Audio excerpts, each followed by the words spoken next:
하나님 말씀 보시도록 하겠습니다. 우리 함께 보실 하나님 말씀은 출애굽기 19장입니다. 출애굽기 19장 1절로 6절 말씀입니다. 제가 가진 성경 구약 성경 111면입니다.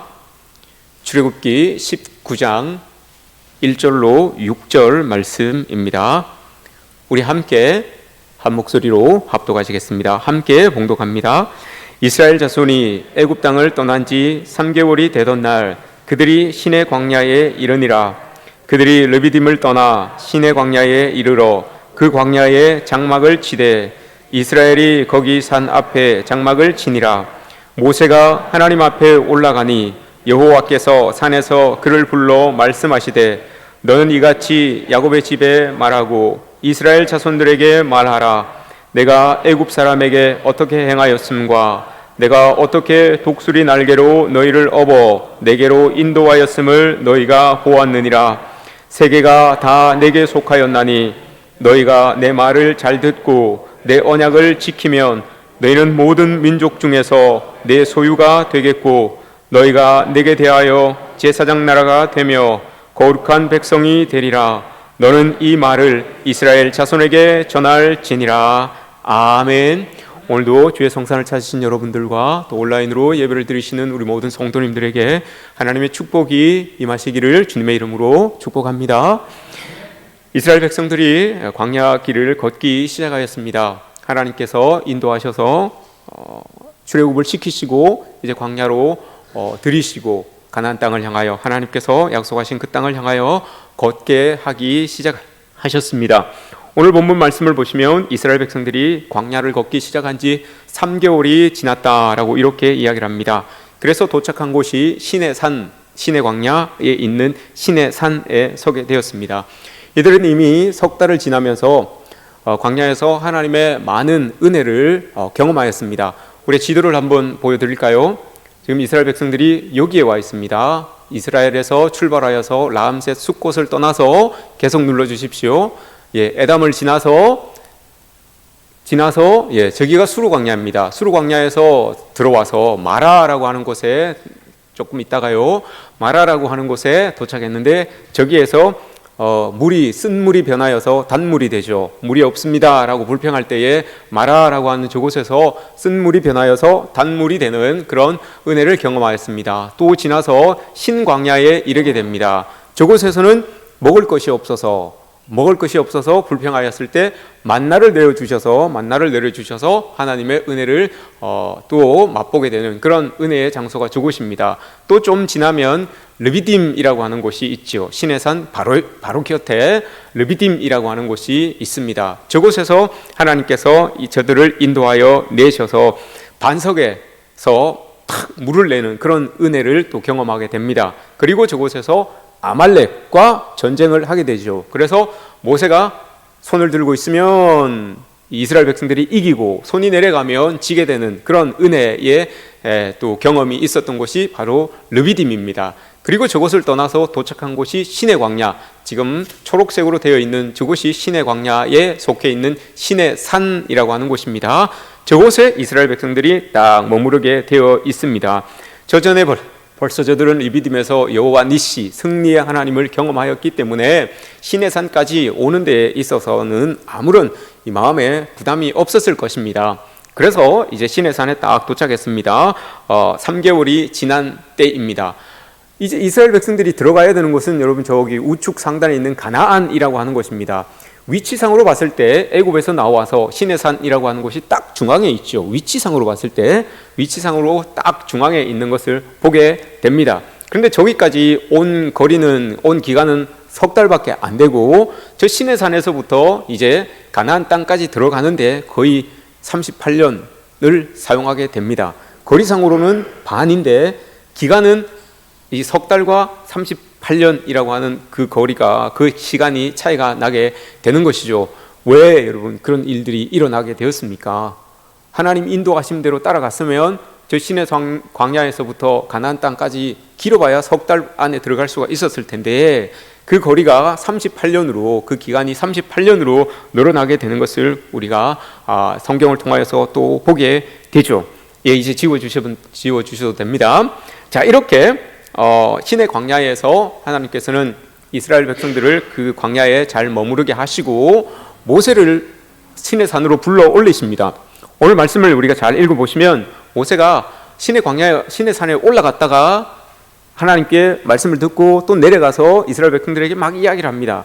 그리고 이스라엘 백성들의 반응을 또 보고 또 하나님께 또 올라갑니다. 올라가서 또 이러이러합니다 라고 이야기를 해요. 그러니까 한번 올라가서 40일을 그냥 기다린 게 아니라, 하나님 말씀이 주어지기를 40일을 기다린 게 아니라 올라갔다가 듣고 내려와서 이야기하고, 반응을 또 올라가서 이야기하고, 또 듣고 내려와서 이야기하고, 이걸 반복적으로 하고 있어요. 그러다가 마지막에 올라가서 40일을 기다리며 하나님의 말씀을 받고 내려오는 그런 이 모습이 그려지고 있는 것이죠. 신의 산이라고 하는 이것이 여러분 성경에서 여러 번 등장합니다. 첫 번째 신의 산이 등장한 곳은 신의 산이라고 등장한 곳이 아니라 호렙산이라고 등장을 합니다. 출애굽기 3장에서 등장을 합니다. 호렙산. 이곳에서 여러분 어떤 일이 일어납니까? 출애굽기 3장 호렙산에서 어떤 일이 일어납니까? 나는 모르는 일이 거기에서 일어났습니까, 여러분?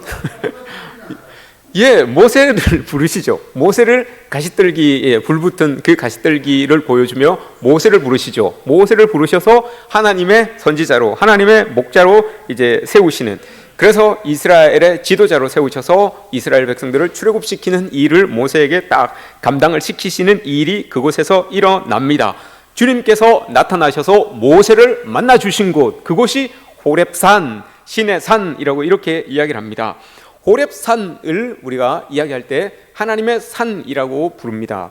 또한 아벨무사라고 해서 모세의 산이라고 이렇게도 이야기를 합니다. 그러나 그 산, 모세의 산이라고 하는 그 호렙산, 신의 산이 중요한 것은 하나님이 나타나셔서 만나 주셨다는 거, 이게 중요한 겁니다, 여러분. 산이 중요한 것이 아니라 그 산이 얼마나 크고 그 산이 얼마나 높고 어떻게 생겼느냐, 이게 중요한 것이 아니라 그 산에서 하나님께서 나타나셔서 모세를 만나 주셨다는 거, 이게 여러분 중요합니다. 그래서 모세의 산이지만 하나님의 산이라고 이렇게 부르기도 합니다.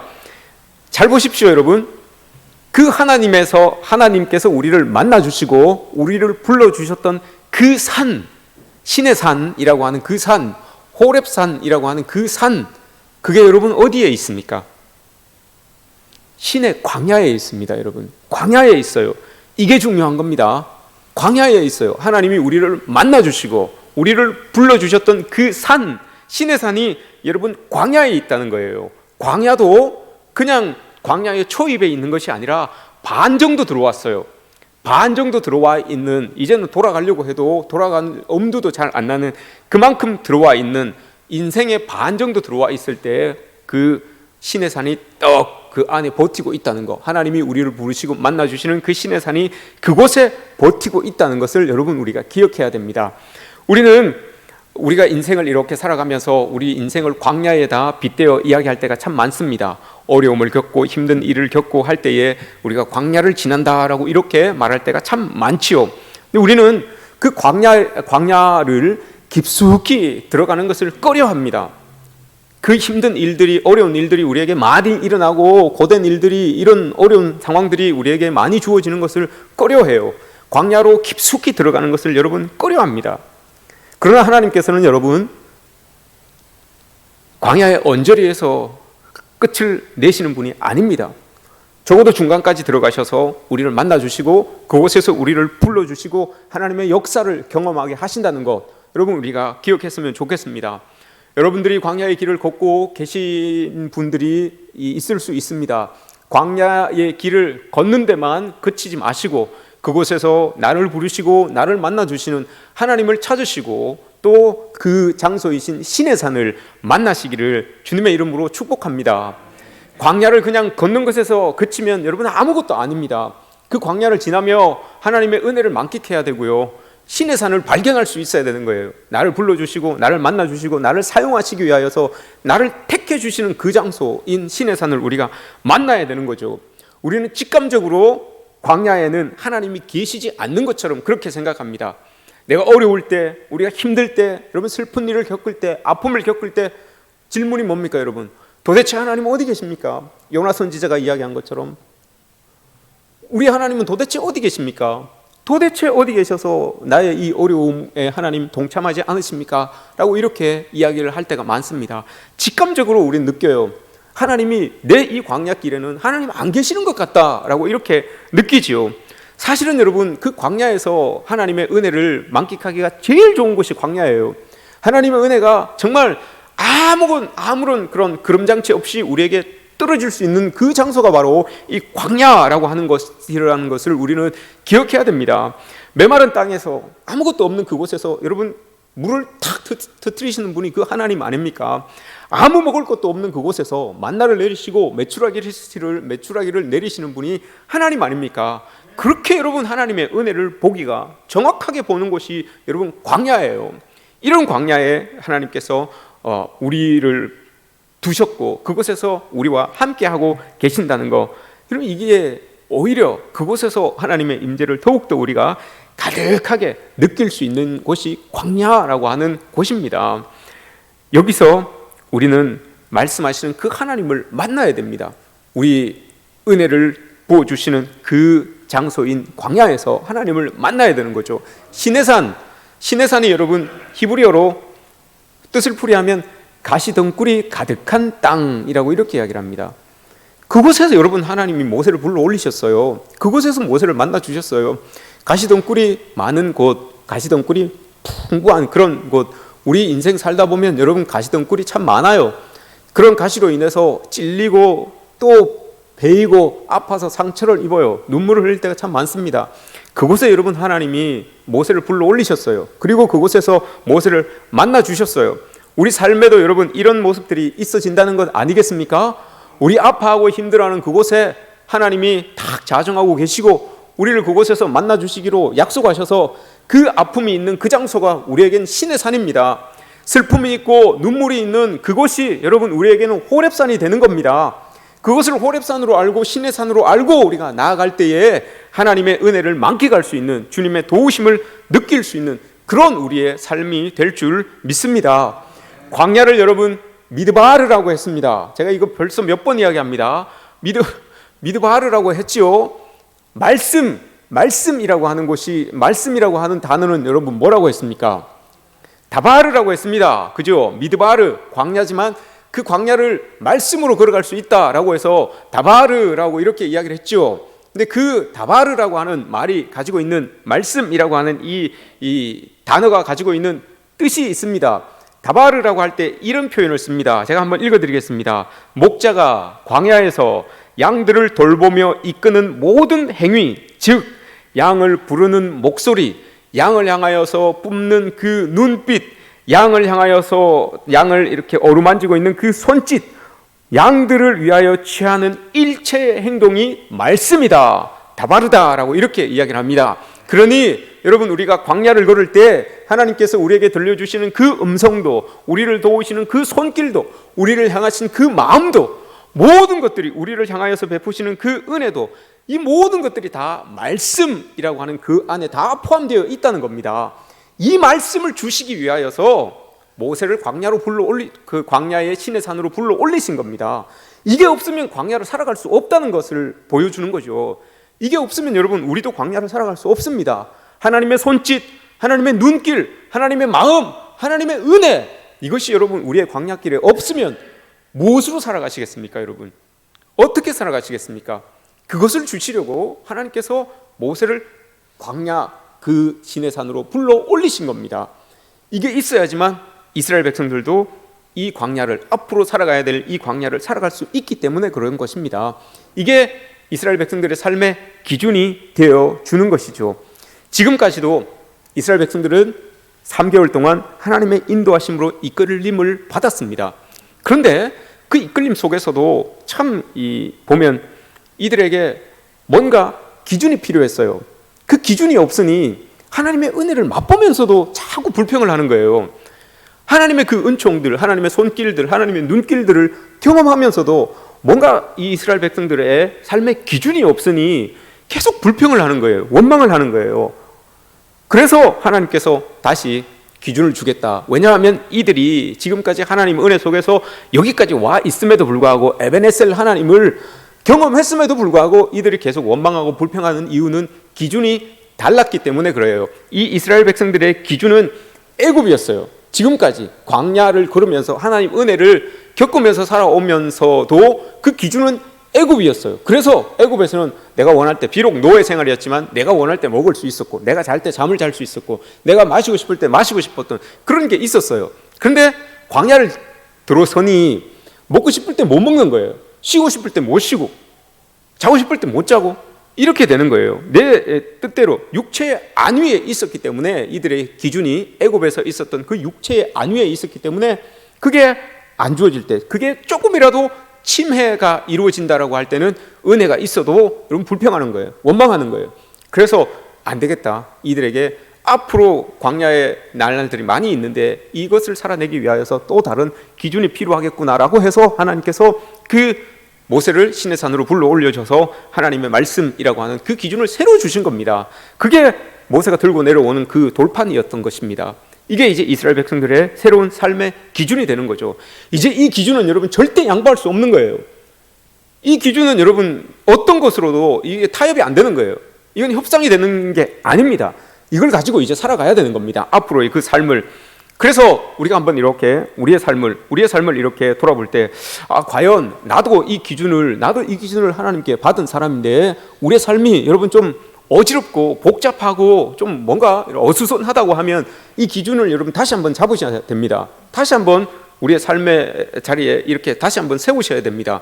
이게 똑바로 안 서면 우리의 삶이 여러분 어지러워집니다. 어수선해지고 뭔가 분잡스러워집니다. 이 기준을 여러분 제대로 딱 세우셔야지 우리의 삶과 또 우리의 주변이 잘 정리가 될 수 있게 되는 것입니다. 기준은 움직이지 않아요, 여러분. 그 기준은 움직이지 않습니다. 하나님께서 우리를 여러분 그 기준이신 말씀을 우리에게 주심과 동시에 우리를 세상의 기준으로 삼아 주셨어요. 왜냐하면 그 말씀을 우리가 우리의 마음속에 품고 있기 때문에 우리가 여러분 또 하나의 기준이 됩니다. 세상 사람들에게 있어서. 근데 이 기준이 여러분 이랬다가 저랬다가 왔다 갔다 이러면 안 되잖아요. 그리스도인들이 여러분 그러면 안 되는 거예요. 이스라엘 백성들이 그렇게 하지 않게 만들기 위하여서 이 말씀을 주신 것과 마찬가지로 이 말씀이신 예수 그리스도를 우리에게 주신 것은 그 예수 그리스도가 우리의 마음에 들어와 계심으로 말미암아 이제 우리도 세상의 기준이 되는 거예요. 그런데 그렇게 세상의 기준이 되어야 할 우리가 우리의 기분 따라, 우리의 뜻 따라, 우리의 원하는 것대로, 우리의 유익대로 여러분 이렇게도 변하고 저렇게도 변하고 이랬다가 저랬다가 하면 이 기준에 그게 안 되는 거예요. 기준은 변하지 않잖아요, 여러분. 우리 초등학교 때 그 조회할 때 그러잖아요. 누가 선생님이 딱 그래 기준 하면 여러분 기준하고 가만히 있어야 되는 거예요. 그러면 뭐 양팔 벌려서 뭐 좌우로 나란히 하든지 하면 옆에 있는 사람들을 쫙 움직이게 되잖아요. 기준은 안 움직이는 거예요. 그냥 손만 들고 있는 거예요.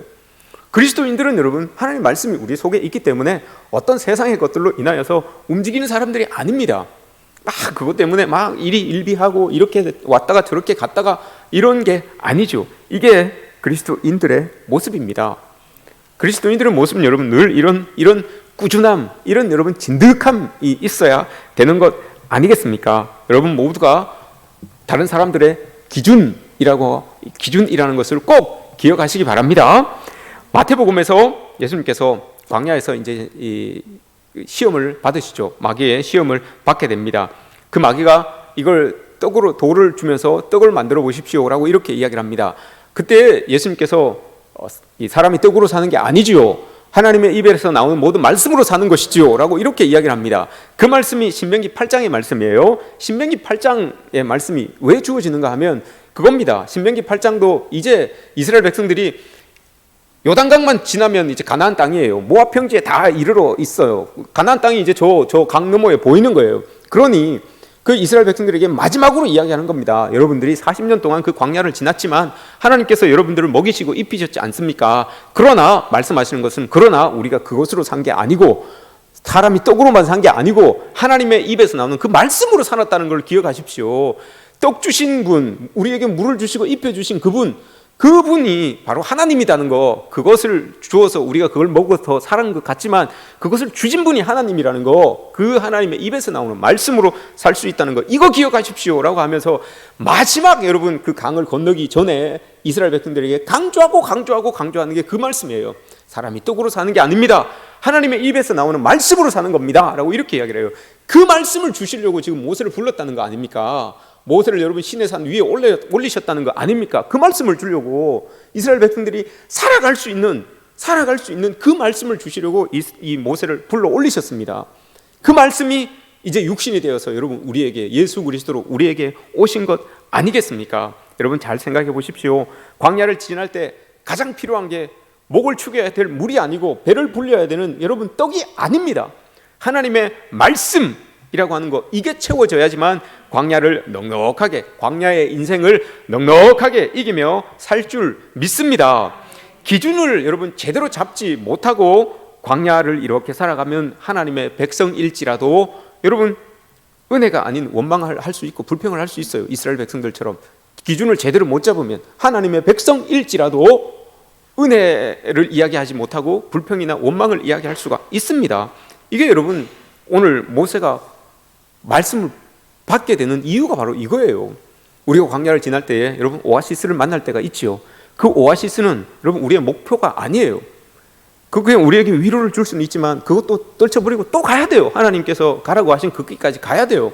그러니 그 길까지 갈 때는 우리에게 오아시스가 필요한 것이 아니라 여러분 갈 수 있는 그 목적지까지 갈 수 있는 그 힘이에요. 그 힘을 떡 주시고 물 주신 그 하나님의 말씀으로 삼으라라고 이렇게 말씀을 하시는 거죠. 그 말씀을 붙들고 살아가시기를 주님의 이름으로 축복합니다. 이스라엘이 광야에서 이제 3개월을 보냈습니다. 앞으로도 우리는 알아요. 얼마를 더 가야 될지 알아요. 그죠? 근데 이스라엘 백성들은 지금 몰라요. 우리는 알지만 아마 이 사람들도 38년 더 가야 된다는 거 알았으면 돌아갔을 거예요. 아마 석 달 왔으니까 돌아가는 게 빠르겠죠. 38년 더 간다고 생각해 보십시오. 아마 안 갔을 거예요. 아무도 안 갔을 거예요. 그러나 몰라요. 지금 모르기 때문에 내일도 도착할 수 있고 그 다음 날도 도착할 수 있겠다라고 생각을 했겠죠. 어쨌든지 이제 여러분 이스라엘 백성들은 앞으로 이제부터 나아가는데 그 시간이 얼마나 걸리느냐, 이게 중요한 게 아니에요. 이제 하나님의 말씀을 받았기 때문에, 하나님의 말씀을 탁 받았기 때문에 올바른 방향으로 어떻게 나아가느냐, 이게 중요한 거예요. 시간이 여러분 100년이 걸리면 어떻습니까? 200년이 걸리면 어떻습니까? 올바른 방향으로만 가면 되는 거예요. 그러면 그 방향 가운데 하나님께서 준비하시고 예비하신 것들을 다 맛보아 누릴 줄 믿습니다. 그래서 여러분 뭐라고 이야기합니까? 광야에 40년 동안 너희들이 바리불이 튼 적이 있느냐? 너희들이 만나를 늘 먹었잖냐? 배고픈 적이 있었느냐? 이걸 고백하잖아요. 올바른 방향으로 이렇게 걸어가니 하나님께서 필요할 때에 딱딱 이렇게 먹여주시는 은혜를 누리게 되는 거죠. 그러니 언약 백성으로서의 삶을 이제는 살아야 되겠다라고 이렇게 이야기를 하는 거죠. 이렇게 이 말씀이 주어지고 난 다음에 여러분 약 1000년이 지납니다. 약 1000년이 지나고 난 다음에, 1000년이 지나면 여러분 선지자 누구의 때가 되겠습니까? 이때로부터 약 1000년이 지나면 느헤미야가 등장합니다. 약 1000년이 지나면 에스라, 느헤미야 이런 사람들이 딱 등장을 합니다. 그들은 벌써 포로기도 다 겪은 사람들이에요. 포로기도 겪고 와서 다시 이스라엘에 들어와서, 예루살렘에 들어와서 성벽을 건축하고 그 일도 다 마친 그때입니다. 그때 이 느헤미야가 여러분 이런 고백을 해요. 느헤미야 9장에서 20절에서 이런 고백을 합니다. 주의 선한 영을 주사 그들을 가르치시며 주의 만나가 그들의 입에서 끊어지지 않게 하시고 그들의 목마름을 인하여 그들에게 물을 주어 40년 동안 들에서 기르시되 부족함이 없게 하심으로 그 옷이 헤어지지 아니하였고 발이 부르트지 아니하였사오며 라고 이렇게 느헤미야가 다시 한번 고백을 해주고 있는 거예요. 하나님이 이런 하나님 아니냐라고 이렇게 이야기를 해요. 여러분 느헤미야가 왜 이 말을 이야기했겠습니까? 왜 이 말을 했겠습니까? 이 말을 이야기한 이유가 있어요. 느헤미야가 여러분 포로에서 돌아와서 성벽을 건축합니다. 성벽을 건축하고 난 다음에 이스라엘 백성들을 다 모아서 학사 에스라에게 여러분 하나님의 율법책을 낭독하게 합니다. 느헤미야 8장을 보면 느헤미야 8장을 보면 그 학사 에스라가 이제 하나님의 율법책을 쫙 낭독하는데 어떤 내용이 있는가 하면 초막절기예요. 초막절기에 사람들을 다 모아놓고 이제 하나님 앞에 율법을 딱 낭독합니다. 그러면서 이걸 이야기하는 겁니다. 오늘 9장에 대하여 9장을 이스라엘 백성들을 하나님께서 어떻게 광야를 쭉 이끌고 오셨는지 도우셨며 왔는지 그걸 쭉 이야기해요. 그런데 8장에 보면 느헤미야 8장 19절에 보면 17절에 보면 이런 말씀이 있어요. 참 이건 놀라운 말씀인데 이렇게 이야기를 해요. 여호수아 때부터 행한 일이 없었다. 이 일을 행한 일이 없었다라고 이렇게 이야기를 해요. 이 일이 여러분 뭡니까? 이 일이 여호수아 때부터 이 일을 행한 게 없었다라고 이렇게 이야기를 합니다. 이 일이 뭡니까? 초막절이에요, 여러분. 초막절이 여러분 어떤 절기입니까? 지난 시간에 여러분 우리가 보았잖아요. 초막절이 뭡니까? 이스라엘 백성들이 광야를 지나면서 장막을 치잖아요. 오늘 하루 여기서 유합니다라고 하면 장막을 칩니다. 그걸 기념하기 위하여서 이스라엘 백성들이 추수를 다 하고 난 다음에 추수한 것을 다 저장하고 나서 다 광야로 나와서 지붕이나 들로 나와서 초막을 치죠. 초막을 치면서 기억하는 겁니다. 우리 하나님께서 우리 선조들을 이스라엘 출애굽시켜서 이스라엘 광야를 이끄시면서 먹이고 입히시고 하셔서 결국 하나님의 땅 가나안 땅으로 인도하여 주셨구나라고 하는 거, 그걸 여러분 기억하라고 초막절을 지키는 겁니다. 그런데 여호수아 때부터 이 일이 없었다는 거예요. 여호수아 때가 여러분 언제입니까? 여호수아 때는 하나님께서 약속하신 그 가나안 땅에 들어간 때입니다. 가나안 땅에 들어가서 여호수아가 다 땅을 기업대로 다 분배해 주잖아요. 다 분배해 주었으면 그 초막절을 더 잘 지켜야 될 터인데 하나님께서 우리를 이렇게 인도하여 주셔서 우리가 이제 여기서 이렇게 추수를 하고 하나님께 영광을 돌립니다. 이렇게 더 감사하면서 살아야 될 터인데 여호수아 때부터 이 일이 없었다는 거예요. 초막절을 지키는 일이 없었다는 거예요. 그러니 이스라엘 백성들이 하나님을 인도하여 내어주신 그 은혜, 하나님이 광야를 지나게 하신 그 은혜를 찾을 수가 없는 거죠. 그러니 여러분 여호수아 뒤에 어떤 시대가 들어졌습니까? 사사기 시대가 들어죠. 이스라엘의 제일 암흑기 350년 400년의 제일 암흑기가 들어서는 겁니다. 하나님의 은혜를 모르니 여러분 자기의 옳은 대로 각자 자기의 소견대로 옳은 대로 그냥 행하는 거예요. 하나님이 더 이상 왕이 아니죠. 이런 일들이 일어나게 되는 거죠. 이게 여러분 느헤미야가 고백하는 거예요. 그게 아니지 않느냐.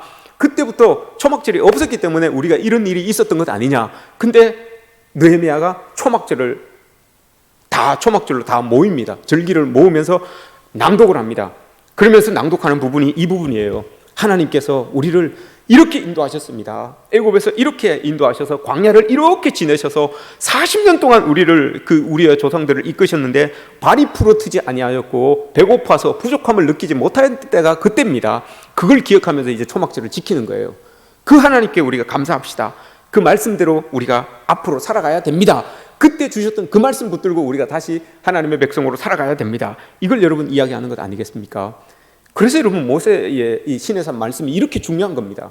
이게 여러분 천년이 지난 느헤미야에게 고백되어지고 있어요. 우리가 받은 이 말씀이 여러분 우리의 후대 때들도 분명히 여러분 고백할 겁니다. 우리 부모님이 받은 그 말씀대로 우리가 이렇게 살았더니 우리가 이렇습니다라고 분명히 고백될 겁니다. 그러하니 여러분 우리가 이 말씀 붙들고 오늘날 어떻게 살아가야 되겠습니까? 말씀을 가진 자로서 여러분 우리가 어떻게 살아가야 되겠습니까?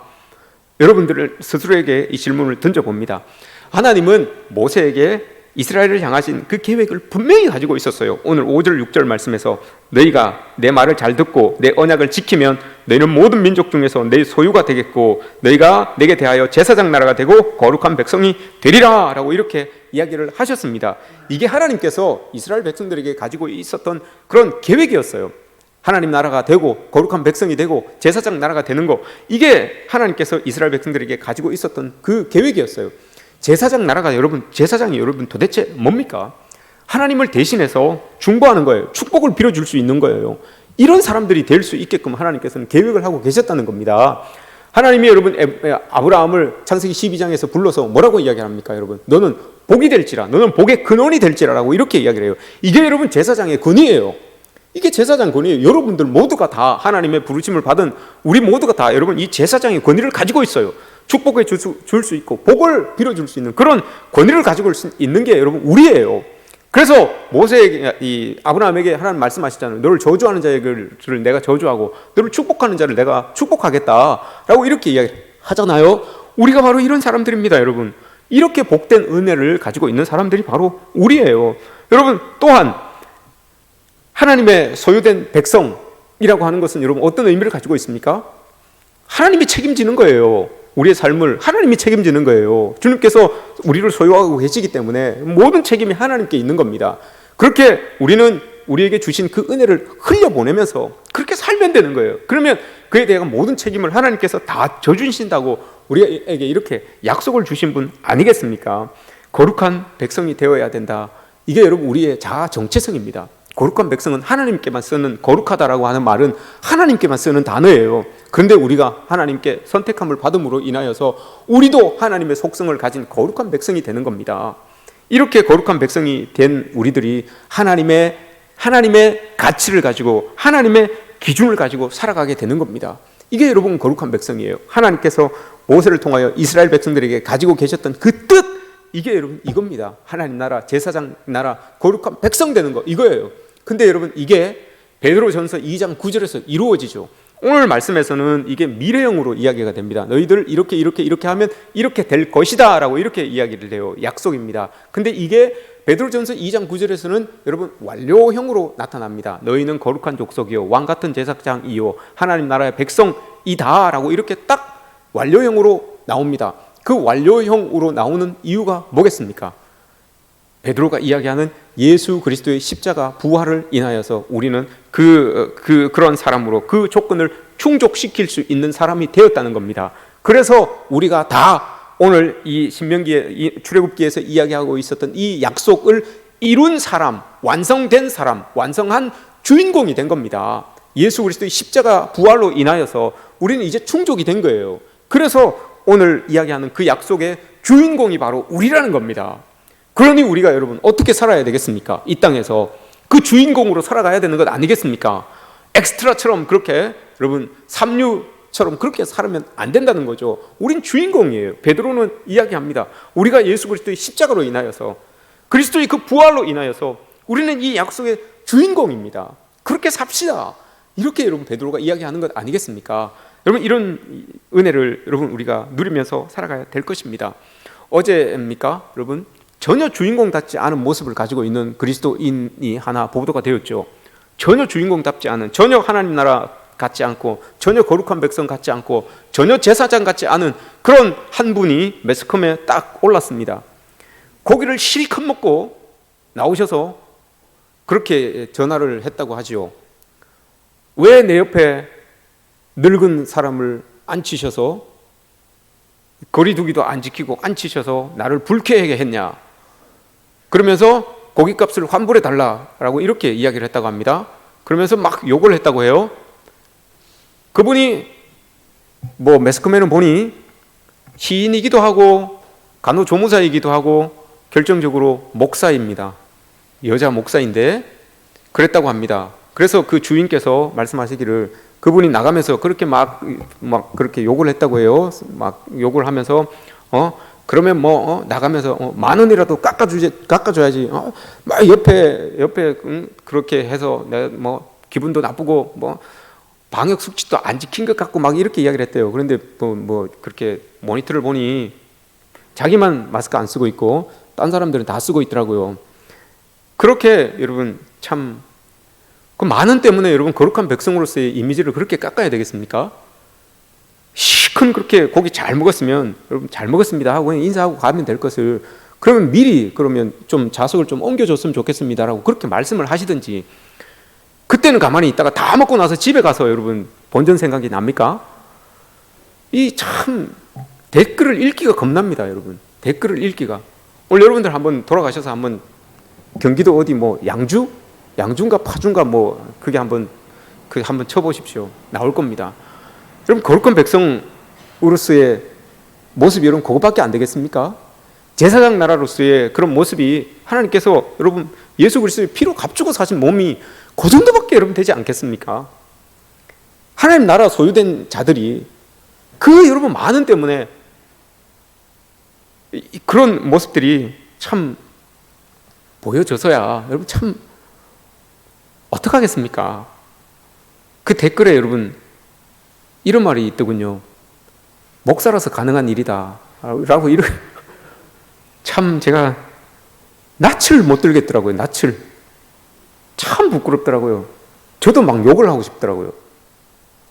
그러니 여러분, 이 가나안 하나님의 약속의 땅을 살아가야 될 백성들에게 하나님은 여러분 이런 약속을 가지고 이런 원대한 꿈을 가지고 계시는데 그 꿈이 여러분 이룰 그릇이 안 되기 때문에 우리가 예수 그리스도까지 주셨지 않습니까?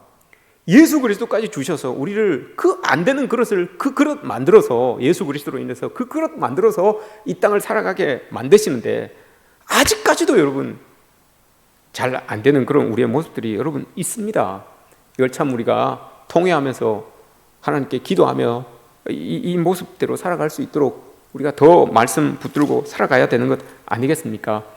이 말씀을 이루는데 우리에게 꼭 필요한 것이 장애가 되는 것이 여러분 성급함입니다. 성급함. 너무 여러분 서두르면 안 됩니다. 성급함이 있으면 안 돼요.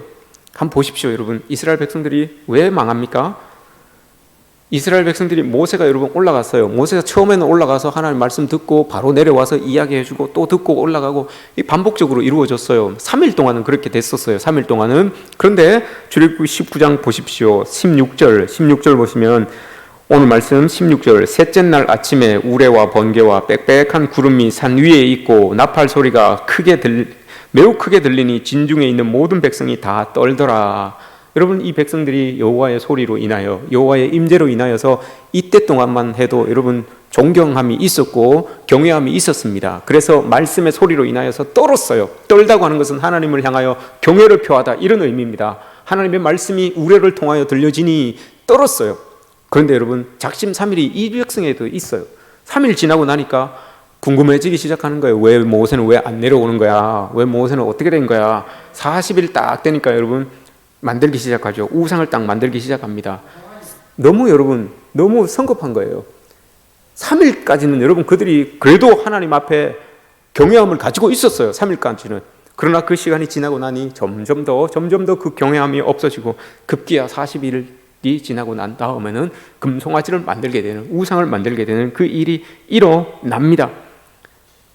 그 일이 일어난 백성들을 여러분 한번 보십시오. 이 사람들이 하나님을 모르는 사람이 아닙니다.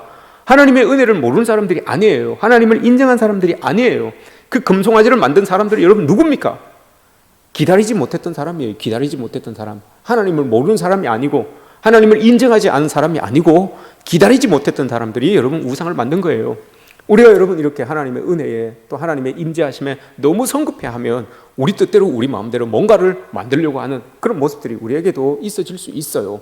근데 그것이 우리가 그래도 난 하나님을 아니까 그래도 난 하나님 믿으니까 라고 하는 것으로 여러분 합리화되고 정당화되어서는 절대로 안 된다는 거죠. 그래서 하나님은 말씀을 주시는 겁니다. 이 말씀은 타협이 없습니다. 이 말씀은 정당화가 없고 합리화가 없습니다. 말씀이 기준이 되어서 이 말씀대로 살아가야 되는 겁니다.